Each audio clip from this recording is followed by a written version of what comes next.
The fall of the House of Usher. Spoiler-free part. I don't watch a lot of horror. I don't like being scared, and I will say that this isn't that frightening. It just has a few very tasteful, purposeful jump scares.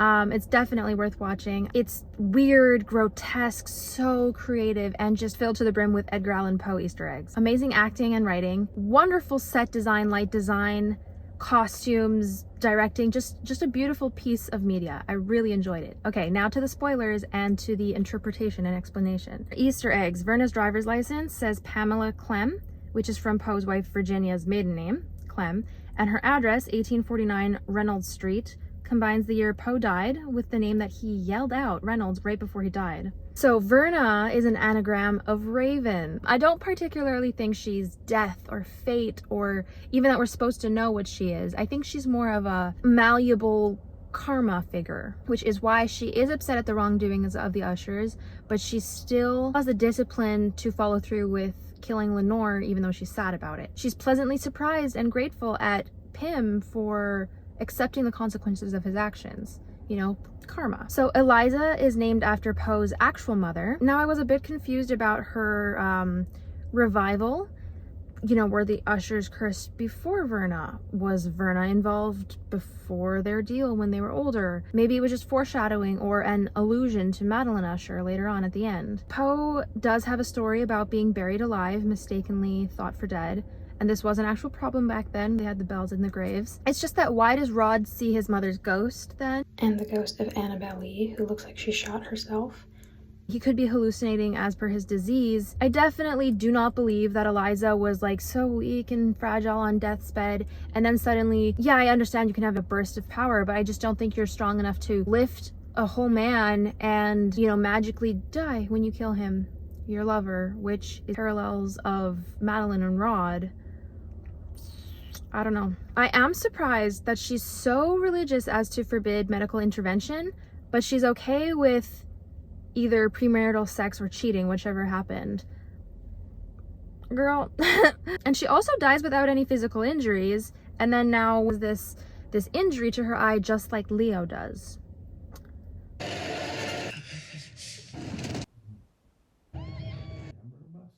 Nevermore is from The Raven. The man is frustrated to realize he will never be free of his grief. So, like Rod, will nevermore be free of grief after Lenore.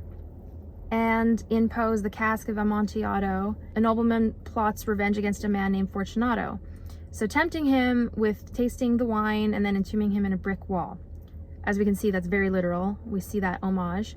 And another brick on the wall by Pink Floyd starts playing here. So where do we go now? I love that cue. It's just very good editing, very well done. I love when things are intentional, and this show definitely has a lot of that. Pym says, I'm having Richard Parker for dinner. In Poe's novel, the narrative of Arthur Gordon Pym of Nantucket, Richard Parker gets eaten by Pym. Pym hides away on a ship called the Grampus, which is what Lenore names this ship. Okay, Madeline tells Pym to bring Verna's eyes. The receipt. I'd like it to be her eyes. Both of them. Extracted. And then her eyes get taken. The Egyptian mythology coming out. Houses they can't afford. Cars that poison the air. Single-serve plastics. Clothes made by starving children in third world countries. I really didn't enjoy her monologue here, this bit. It felt very much like she doesn't agree with what she's saying, but her character does, because then she says, haha, like those idiots. I don't know, I think the writing just doesn't feel organic in this part of the spiel. It's the first time we really even heard her thoughts for more than like a few sentences and commands. I don't know, it just doesn't feel like her character. It feels preachy. I don't love that. As cruel as she was, she says she got an IUD because of the curse, while, you know, Rod was just selfishly hoeing around. It's interesting that she did have a bit of a heart there, but what I think was actually her motive of getting the IUD was, I don't think she ever wanted kids.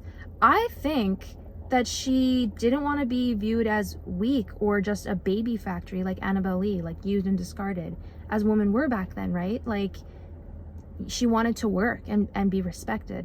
She was always a faithful little mastermind behind the scenes serving Rod, and I do think she eventually got bitter and she just wanted to be acknowledged for her part in it. And honestly, yeah, she did deserve recognition. In Poe's story, there's an incestuous, rotten relationship between the two siblings, the twins. We don't really see much of that in the show, mostly only admiration here. And of course, Rod picked her brain out through the nose and she's dead, you know, just like he wanted to have her live forever through this ritual. I think it's very clear that she was dead because Rod died with the overdose and then Verna brought him back to life. So I think she did the same thing with Madeline. Rod turned out just as bad as his father in the end. Even though he had this open door policy, he actually abandoned his kids completely emotionally. He was barely even affected by most of their deaths. Like, just so stone cold and not in a cool badass way. I kind of feel like that's kind of the acting, but I don't know, maybe that was on purpose. He was just this asshole, and I understand his character really only cares about himself, but I think he would have been more affected. But I just thought it left a little bit to be desired. Rod is such a jerk. He looks like he's about to talk to the mothers and then walks right past them with his new little wife. And somehow he's incredibly rotten while also being a passive puppet that wouldn't have really gotten anywhere without Madeline. Apparently, Poe married his wife Virginia when they were 27 and 13. Ugh, so that might mirror the Rod and Juno age difference. We already know all of the characters' names are from Poe's work. And then side note, we have so many queer characters in this show. Like, I've never seen so many queer pairings in a single piece of media before, especially so nonchalantly just like not addressed. You know, it's not part of the story. I don't know, it's just amazing, and it is what is always being fought for. It's just interesting to me. I kind of wonder what the inspiration for that was, like for so many pairings of queer couples. I tried to look up if Poe had any like homosexual hintings in his writing, but I didn't really find much. Look at this one shot. Phenomenal. Shout out to the DP.